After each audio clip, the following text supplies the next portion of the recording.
राष्ट्रीय कदम टीम इस समय उपस्थित है विधानसभा नारायणगढ़ में। हमारे साथ उपस्थित है आपके जाने पहचाने भाई अशोक मेहता जी, जो राष्ट्रीय पंजाबी महासभा के अध्यक्ष भी हैं और कांग्रेस पार्टी के सक्रिय नेता हैं। अखिल भारतीय कांग्रेस कमेटी ने हरियाणा के अंदर पूर्व मुख्यमंत्री भूपेंद्र सिंह हुड्डा जी को एक जिम्मेवारी सौंपी है। इसी प्रकार प्रदेश अध्यक्ष के लिए भी राव नरेंद्र जी को जिम्मेवारी सौंपी है। इस पक्ष में किस प्रकार पार्टी हाईकमान का धन्यवाद करेंगे और किस प्रकार नव मनोनीत पदाधिकारियों को मुबारकबाद देंगे, अशोक मेहता जी, सीनियर नेता विधानसभा नारायणगढ़ जी। अशोक, सबसे पहले बामरी जी, आपको और आपके दर्शकों को नमस्कार। बहुत अच्छी खबर है, खुशी खबर है। कांग्रेस पार्टी आज हमारी आला कमान ने, हाई कमांड ने चौधरी भूपेंद्र सिंह हुड्डा जी को सीएलपी का लीडर और राव नरेंद्र सिंह जी को प्रदेश अध्यक्ष की जो जिम्मेवारी सौंपी है, ये कांग्रेस पार्टी के लिए बड़ी खुशी की लहर है। बड़ी देर से उठाया गया सही कदम है और ये दोनों ही आदरणीय चौधरी भूपेंद्र सिंह हुड्डा जी 10 साल प्रदेश के मुख्यमंत्री रहे हैं और उनके कार्यकाल में समाज का प्रत्येक आदमी खुश था। मैं आपको एक एग्जाम्पल बता सकता हूं कि उनके राज में हमारे यहाँ शुगर मिल है, 10 साल में एक दिन भी किसान को जाम नहीं लगाना पड़ा या धरना प्रदर्शन नहीं करना पड़ा कि उसकी गन्ने की पेमेंट रुकी हो। और जब से उनकी सरकार गई, आज 11 साल हो गए हैं, अब तक किसी भी सीजन में, हालांकि आज एडमिनिस्ट्रेटर गवर्नमेंट है, गवर्नमेंट ने टेक ओवर करके चला रही है, कभी भी शुगर मिल की पेमेंट किसान को समय पर नहीं मिली। एक बहुत अच्छा कॉम्बिनेशन कांग्रेस हाईकमांड ने हरियाणा प्रदेश में बनाया है। हम दोनों का स्वागत करते हैं, अभिनंदन करते हैं और हाईकमांड का आभार प्रकट करते हैं कि ओबीसी चेहरा राव नरेंद्र सिंह जी जो दक्षिणी हरियाणा से है और आदरणीय चौधरी भूपेंद्र सिंह हुड्डा तो प्रदेश के लोकप्रिय नेता हैं ही। आज उनकी पूरे प्रदेश में खुशी की लहर है सब वर्करों में कांग्रेस पार्टी के। और मैं आपके माध्यम से सभी दर्शकों को भी मुबारकबाद देता हूं और अपने आला कमांड, हाई कमांड का भी धन्यवाद करता हूं और दोनों जो आदरणीय चौधरी भूपेंद्र सिंह हुड्डा और राव नरेंद्र सिंह को भी मुबारकबाद देता हूं। नई पारी शुरू करेंगे, कांग्रेस पार्टी फिर से सत्ता में आएगी और आज जो देश प्रदेश में सरकार है, ये सरकार का कोई वजूद नहीं है। ये सरकार अब चंद दिनों की मेहमान है। हरियाणा में कांग्रेस का राज फिर से आए। मेहता जी, ये आजकल आपके यहाँ टोल को लेकर भी प्रदर्शन कर रही है जनता यहाँ की, इसको लेकर किस प्रकार अपनी बात रखेंगे आप? देखिए, टोल पे हमने भी कांग्रेस पार्टी की तरफ से और हमारे आदरणीय सांसद वरुण मौलाना जी ने भी टोल पर जाकर उनको, किसानों को समर्थन दिया था। मैंने स्वयं जाकर टोल पर बैठे किसानों का समर्थन किया था। बड़ी जायज मांग है उनकी। एक एनएचआई की एक गाइडलाइंस है, अभी तो टोल का रोड कंप्लीट ही नहीं हुआ, उससे पहले इन्होंने टोल टैक्स लगा दिया।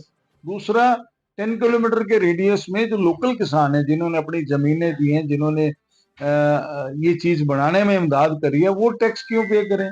एक सिस्टम है ना इनका एनएचआई का, 10 किलोमीटर के रेडियस में ये टैक्स नहीं लेते। दूसरा, पहले तो 60 किलोमीटर की रेंज थी, टोल टैक्स 60 किलोमीटर के बाद आता है, लेकिन अब ये नई गाइडलाइन में 33 किलोमीटर बताते हैं। 33 किलोमीटर अभी कंप्लीट नहीं है।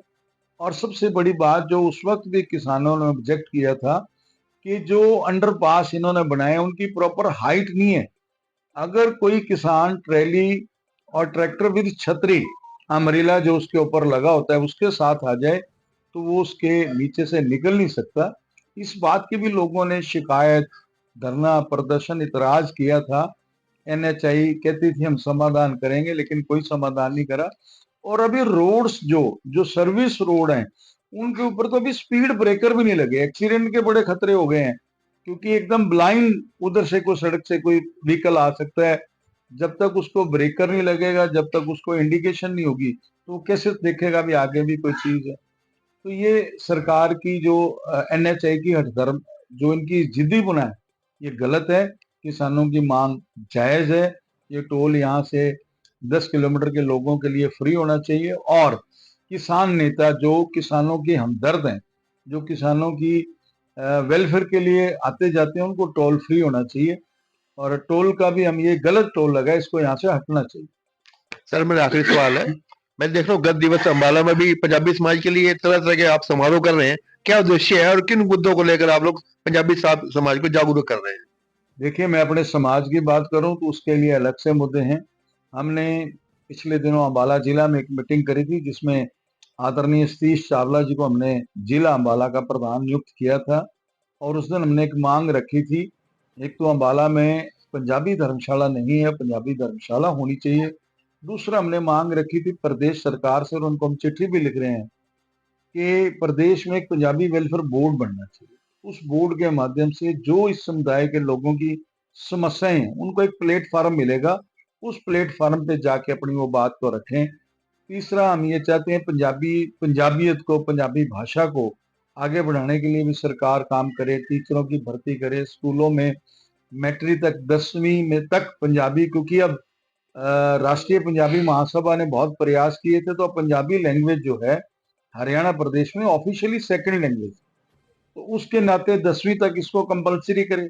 लोगों को पंजाबी पढ़ने के लिए मिलेगी, पंजाबी कल्चर बढ़ेगा, क्योंकि ये हरियाणा में जो पंजाबी कम्युनिटी के लोग हैं या पंजाबियत को जानने वाले लोग हैं, वो 30 से 35% है।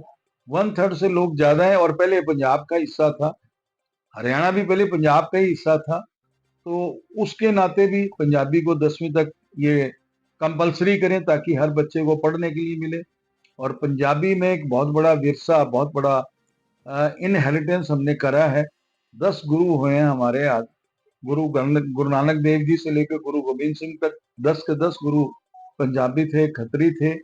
उनकी वाणी, उनका इतिहास, उनकी कुर्बानी, उनका सेक्रीफाइस पढ़ने के लिए भी बच्चों को पंजाबी आनी चाहिए। तो ये हम कुछ एक और मुद्दे हैं, सामाजिक मुद्दे, जिनके लिए हम समय समय पर मांग उठाते रहते हैं। लास्ट में आज करेगा, कल दशहरा। देखिए, आज अष्टमी है, तो इस मौके पर बहुत बढ़िया दिन है आज का। आप सबको मैं, आपके दर्शकों को मुबारकबाद देता हूँ। और परसों विजयदशमी है, दुशहरा है, दुशहरे की भी बहुत बहुत शुभकामनाएं देता हूँ। आने वाला समय हमारे देश प्रदेश के लिए मंगलमय हो, सभी के लिए बहुत बहुत शुभकामनाएं। धन्यवाद। जय हिंद, जय भारत।